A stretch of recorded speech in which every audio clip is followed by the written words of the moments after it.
Joining me here in the studio is Russia's ambassador to the UK, Andrei Kelin, and he's with us for an exclusive interview. Welcome to the program. It's quite rare to get an official Russian voice, so we're glad that you came in. Now, on this war, President Putin has weighed in today, urging the United States not to get involved. Tell me where you are, because Iran is your ally, and Iran sends you a lot of weapons which you're using in Ukraine. Mm-hmm. Well, first of all, how we look at it, and I think that how the world look at it.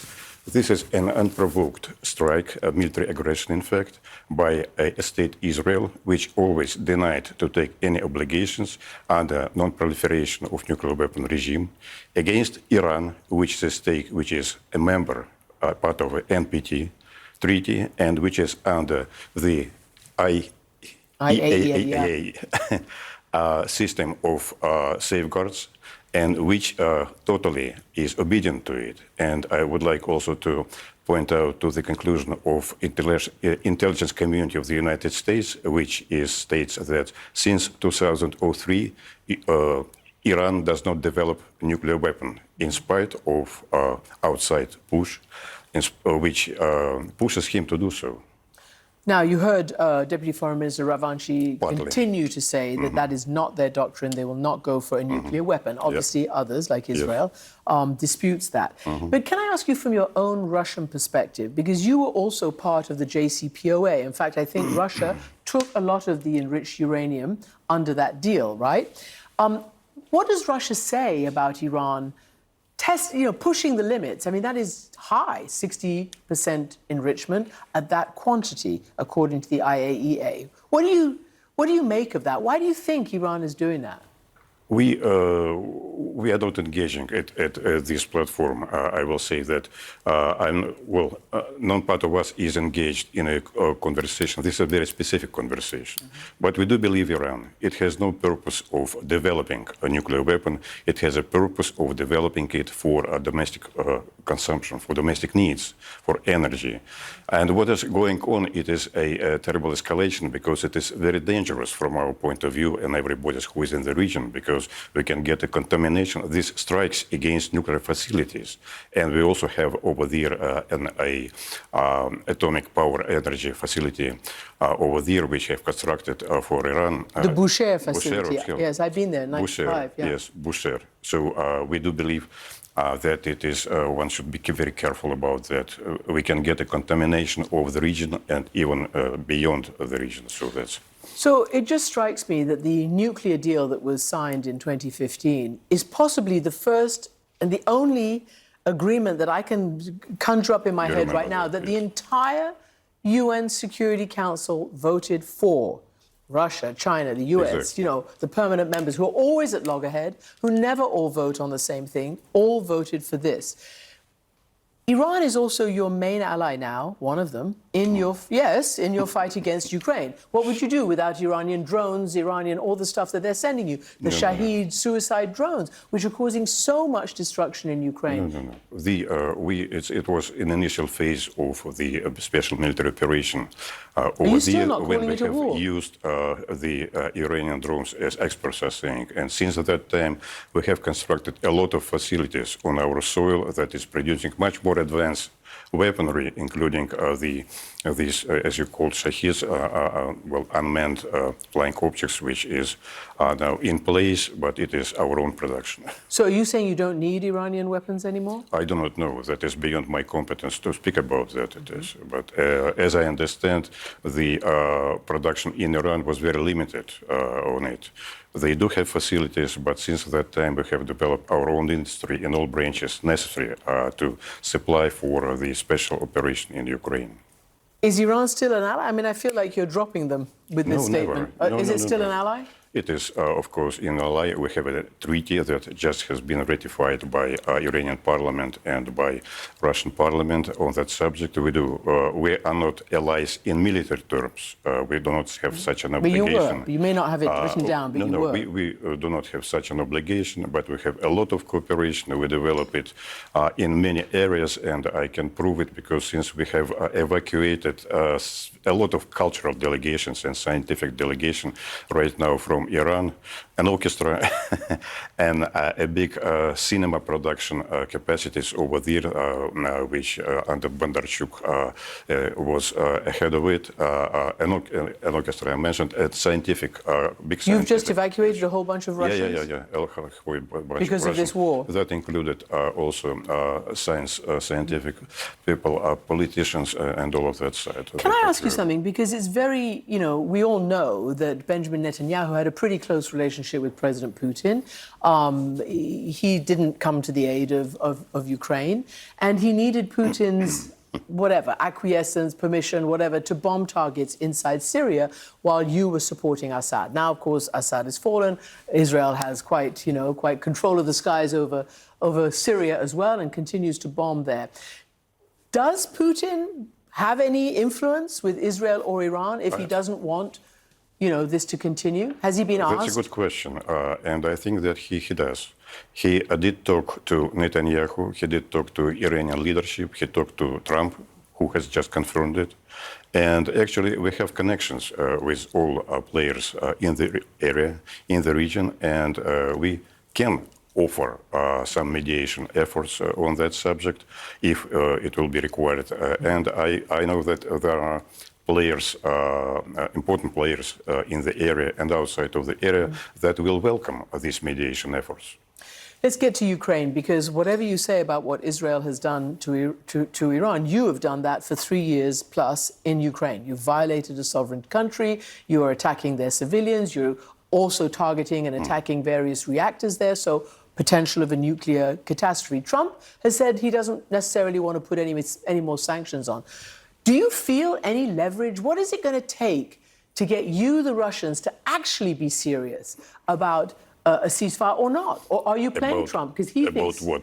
all of that, a ceasefire and stopping this war. Christian, this is not our first conversation, I guess, on this subject. Right, and, but it's carrying on.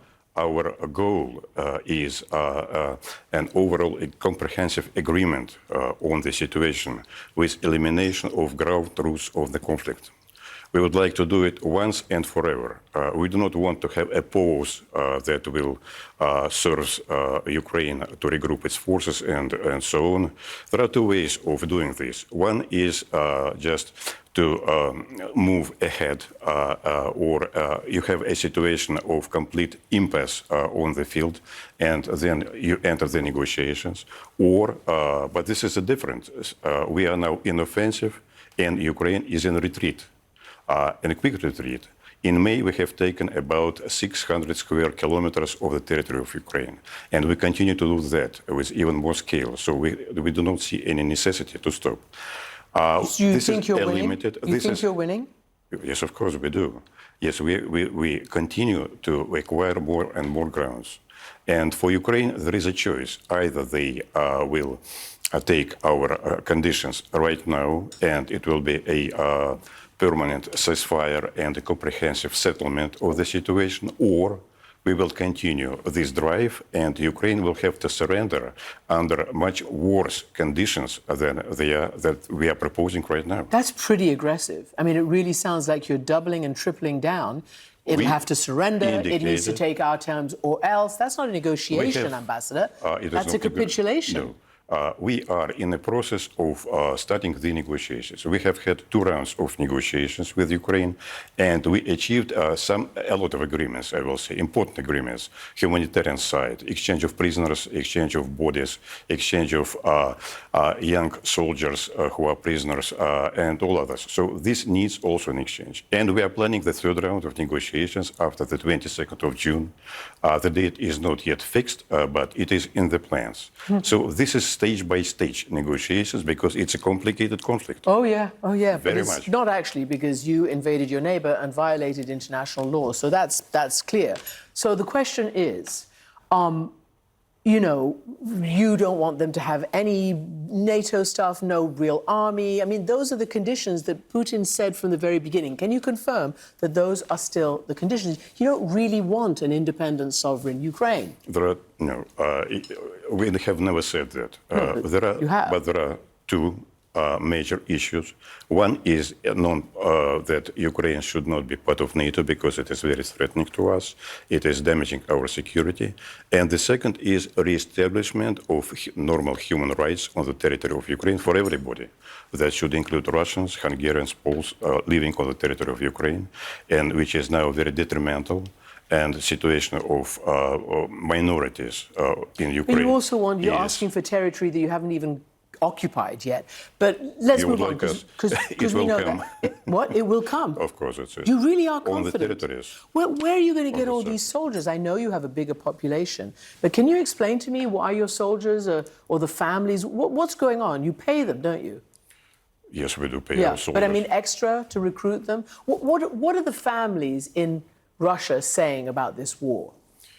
Well, mostly I will tell you about what experts, outside experts, are saying that this is not a war, in fact. War is being done with the full capacity of a state. It needs to provide about 40% of its national income for the war. This is not the case. We have only 5 to 7% of our budget, which is allocated to the war. We have a much smaller army than Ukrainian one over there engaged. It's about, as experts are saying, it's about around 600,000 against 1 million of Ukrainian army, as they claim to be. Western intelligence says you're getting many more casualties, up to 1 million casualties since this war began. It is up to you to believe, like your Iranian collocator has said, you do believe calculations of Western countries. We have our own calculations, we have different experts, independent as well, and we are not speaking about casualties. What's your next question? Speaking about casualties, actually I was speaking about how you managed to keep recruiting them. I'm not a specialist in this area, but as I understand, we have 50 to 60,000 a month of those volunteers who are coming to recruit posting, and they would like to get engaged into this thing.